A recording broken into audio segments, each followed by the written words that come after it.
పాత్రికేయ మిత్రులందరికీ కూడా ముందుగా నమస్కారాలు తెలియజేసుకుంటూ, ఆంధ్రప్రదేశ్ రాష్ట్రంలో మనందరం కూడా చూస్తూ ఉన్నాం. ఆస్తుల కోసం, డబ్బు కోసం, రాజకీయాల కోసం ఎంతకైనా సరే దిగజారేటువంటి విష సంస్కృతికి వైఎస్ఆర్సీపీ పార్టీ కనిపిస్తున్నటువంటి పరిస్థితి, ఆ పార్టీ నేత జగన్మోహన్ రెడ్డి కనిపిస్తున్నటువంటి పరిస్థితి. పదవి కోసం, రాజకీయాల కోసం సొంత బాబాయిని సైతం గొడ్డలిపోటుకి అర్ధాంతరంగా ఏదైతే జీవితాన్ని వైఎస్ఆర్సీపీ నేత ముగించాడో, అటువంటి వైఎస్ఆర్సీపీ పార్టీ అధ్యక్షుడు జగన్మోహన్ రెడ్డినే ఆదర్శంగా స్ఫూర్తిగా తీసుకునే మొన్న ఏదైతే కడపలో సొంత పార్టీ కార్యకర్త దస్తగిరిని సైతం నిర్దాక్షిణ్యంగా హత్య చేసినటువంటి పరిస్థితి, దుస్థితి మనందరం కూడా చూస్తున్నటువంటి స్థితి. అంటే ఈ రకంగా ఆంధ్రప్రదేశ్ రాష్ట్రంలో హత్య రాజకీయాలకు పేటెంట్ హక్కు అనేది వైసీపీ పార్టీ ఈరోజు గొడ్డల పార్టీగా పిలువబడేటువంటి పార్టీదిగా ఈరోజు ప్రజలందరూ కూడా పరిగణిస్తున్నటువంటి పరిస్థితి. మనందరికీ తెలుసు, జగన్మోహన్ రెడ్డిగా అత్యంత సన్నిహితుడైనటువంటి కడప మాజీ డిప్యూటీ మేయర్గా ఎవరైతే పనిచేశారో నిత్యానందరెడ్డి,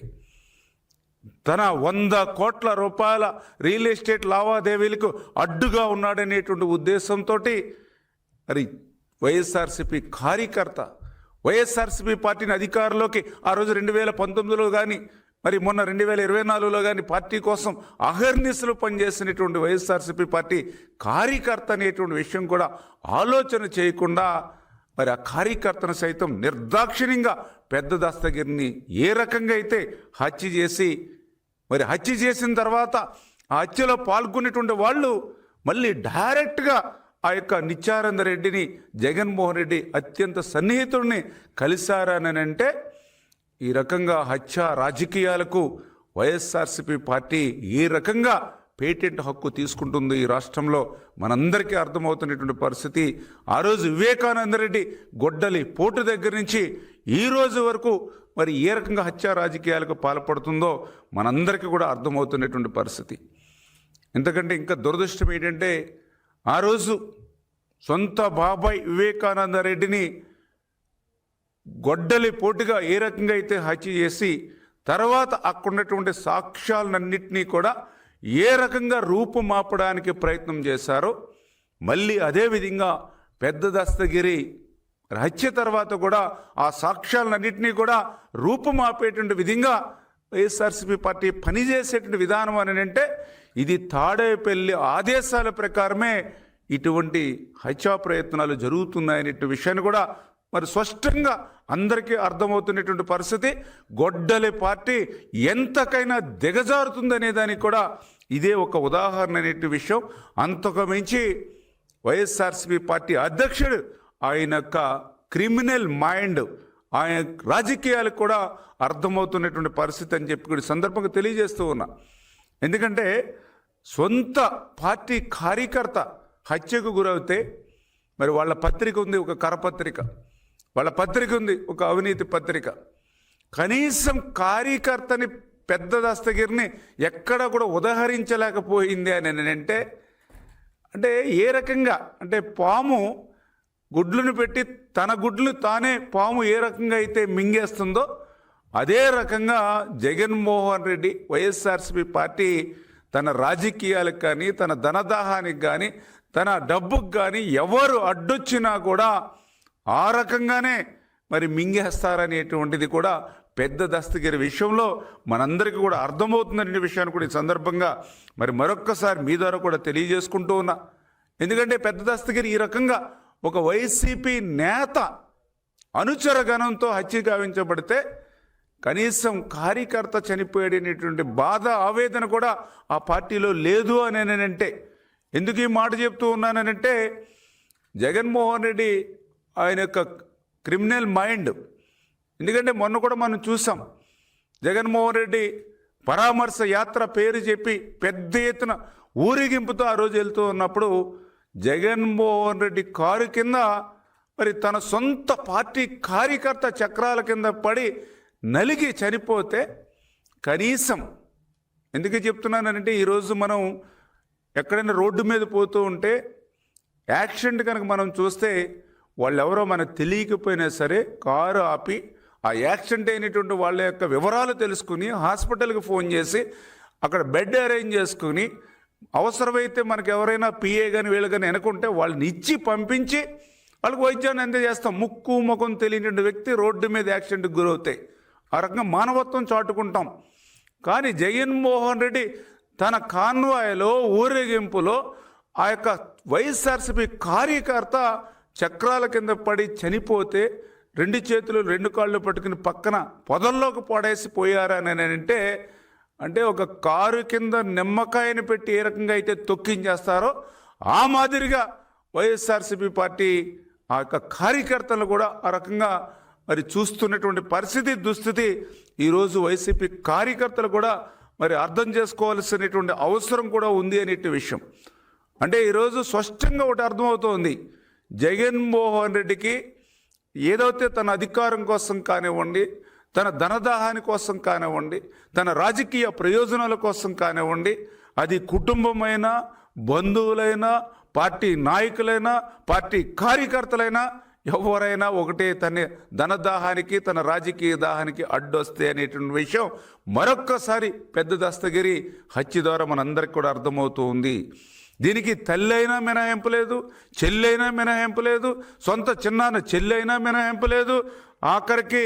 తండ్రి బాబాయ్ అందరూ కూడా మినహాయింపు లేనిటువంటి పరిస్థితి జగన్మోహన్ రెడ్డి వైఖరిలో మనందరం కూడా చూసినటువంటి పరిస్థితి. అంటే ఆ రోజు ఏదైతే వివేకానంద రెడ్డి హత్యను గుండెపోటుగా మరి ముందు చిత్రీకరించి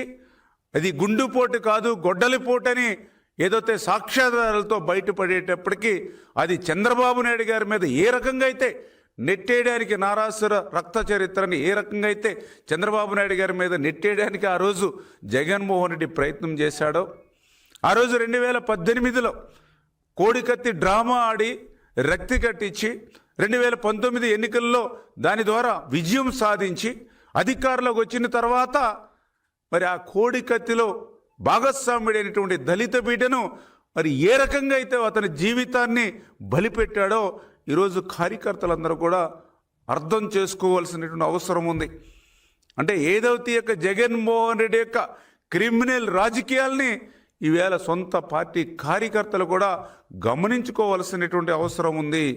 జగన్మోహన్ రెడ్డి కార్యకర్తలు అనేటువంటి వాళ్ళను తన రాజకీయ అధికారం కోసం ఒక టూల్స్ మాదిరిగా మాత్రమే ఉపయోగించుకుంటాడనేటువంటి సత్యాన్ని కూడా ఈరోజు వైసీపీ కార్యకర్తలు కూడా గమనించుకోవాల్సినటువంటి అవసరం ఉంది అనేటువంటి సందర్భంగా తెలియజేసుకుంటూ, ఈ రకమైనటువంటి ఆంధ్రప్రదేశ్లో మరి ఎంతో ప్రశాంతమైనటువంటి రాష్ట్రం మన ఆంధ్రప్రదేశ్ రాష్ట్రం. ఇటువంటి ప్రశాంతమైనటువంటి రాష్ట్రంలో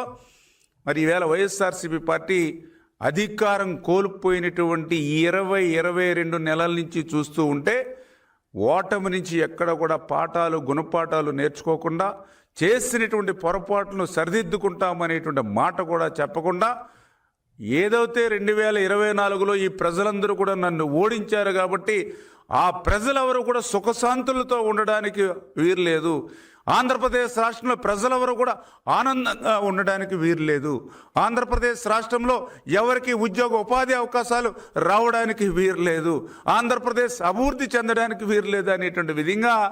ఆంధ్రప్రదేశ్ రాష్ట్ర ప్రజలందరూ కూడా కష్టాల్లో ఉండాలి. 2024లో తను ఓడించినటువంటి ప్రజలు అనేటువంటి కక్షపూరితమైనటువంటి ఆయన మాటలు, ఎందుకంటే చంపేస్తాం, తొక్కేస్తాం, నరికేస్తాం, అంతు చూస్తాం, అంతం చూస్తాం, ఇవే వాళ్ళ నోటి నుంచి ప్రతిరోజు వచ్చేటువంటి మాటలు మనందరం కూడా చూస్తూ ఉన్నాం. పడగొడతాం, ఉన్నవన్నీ కూడా నిలిపేస్తాం, పనులేవి కూడా జరగకుండా మరి వాళ్ళని ఏ రకంగా బెదిరిస్తాం. ఈ రకమైనటువంటి నైజం మరి ఈవేళ జగన్మోహన్ రెడ్డిలో చూస్తూ ఉంటే ఈ రాష్ట్రానికి భవిష్యత్తులో ఎంత ప్రమాదకారిగా జగన్మోహన్ రెడ్డి తయారయ్యారో మనందరికీ కూడా అర్థమవుతున్నటువంటి పరిస్థితి. ఇటువంటి హింసాత్మకమైనటువంటి రాజకీయాలకు ఆంధ్రప్రదేశ్ రాష్ట్రంలో తావు లేదు. ఇటువంటి హింసను ప్రోత్సహించేటువంటి జగన్మోహన్ రెడ్డికి, ఎందుకంటే ఎక్కడ చూసినా ఈరోజు గొడ్డల పార్టీ, రప్పా పార్టీ అని ఈరోజు ప్రజలందరూ కూడా భావిస్తున్నటువంటి పరిస్థితి. అటువంటి హింసాత్మకమైనటువంటి రాజకీయాలు నడిపేటువంటి వ్యక్తికి ప్రజాస్వామ్యంలో ఉండేటువంటి అర్హత లేదు. రేపు మళ్ళీ మేము అధికారంలోకి వస్తే ఇంతకంటే ఎక్కువ సంక్షేమాన్ని ఇస్తాం, లేదా ఇంతకంటే ఎక్కువ అభివృద్ధిని ఇస్తాం, చేసినటువంటి పొరపాట్లను సరిదిద్దుకుని మంచి పాలన ఇస్తామని ఎవరైనా ఏ రాజకీయ పార్టీ అయినా ప్రజలకు చెప్తుంది తప్ప, ఈ జగన్ మాదిరిగా మరి రేపు రప్ప అని నరుకుతాం, చేతులు తీస్తాం, కాళ్ళు నరుకుతాం, తలలు తీస్తాం అని ఇటువంటి భావజాలంతో మరి మాట్లాడేటువంటి పార్టీలకు, అంటే ఈ రకమైనటువంటి క్రిమినల్ మైండ్తో ఉన్నటువంటి ఇటువంటి పార్టీలకు, ఇటువంటి నాయజం ఉన్నటువంటి గొడ్డలి పార్టీకి భవిష్యత్తులో ఈ ఆంధ్రప్రదేశ్ రాష్ట్రంలో స్థానం లేకుండా చేయవలసిన బాధ్యత ఈ యొక్క ఆంధ్రప్రదేశ్ రాష్ట్ర ప్రజల మీద కూడా ఉంది అని చెప్పి మీ ద్వారా అందరికీ కూడా తెలియజేసుకుంటూ ఉన్నా.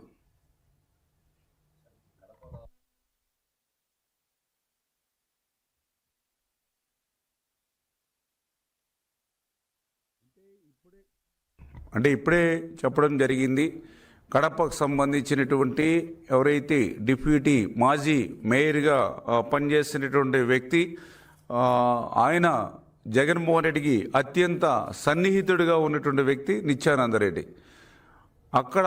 కడపలో ఏదైతే రియల్ ఎస్టేట్ వ్యాపారం జరుగుతుందో అందులో ఉన్నటువంటి పెద్ద దస్తగిరి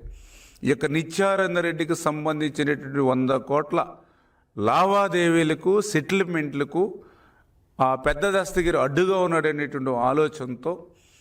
తాడేపల్లితో మంచి సత్సంబంధాలు ఉన్నటువంటి ఈ నిత్యానందరెడ్డి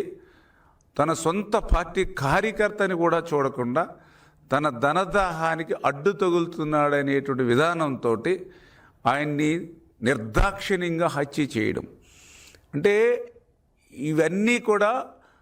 పార్టీ కార్యకర్త కంటే, పార్టీలో ఉన్నటువంటి పనిచేసే వాళ్ళకంటే కూడా వాళ్ళకి ధనం అనేది ముఖ్యం, డబ్బు అనేది ముఖ్యం, రాజకీయాలు అనేది ముఖ్యం. అది ఒక్క నిత్యానంద రెడ్డి నుంచే వచ్చిందని మేము అనుకోవట్లా. తాడేపల్లిలో వాళ్ళకి ఉన్నటువంటి అనుబంధం కానివ్వండి, వీళ్ళు చేసేటువంటి కబ్జాలు కానీ, వీళ్ళు చేసేటువంటి సెటిల్మెంట్స్ కానీ ఏవైతే ఉన్నాయో అవన్నీ కూడా అధికారంలో ఉన్నప్పుడు ఏ రకంగా అయితే తాడేపల్లికి చేరి తాడేపల్లి నుంచి వీళ్ళకి అనుబంధం ఉందో, ఆ తాడేపల్లితో ఉన్నటువంటి అనుబంధంలో భాగంగానే ఈరోజు ఆ యొక్క మరి హత్య జరిగింది నిర్దాక్షిణ్యంగా అనే విషయాన్ని స్పష్టంగా ఈరోజు మరి తెలుస్తున్నటువంటి పరిస్థితి.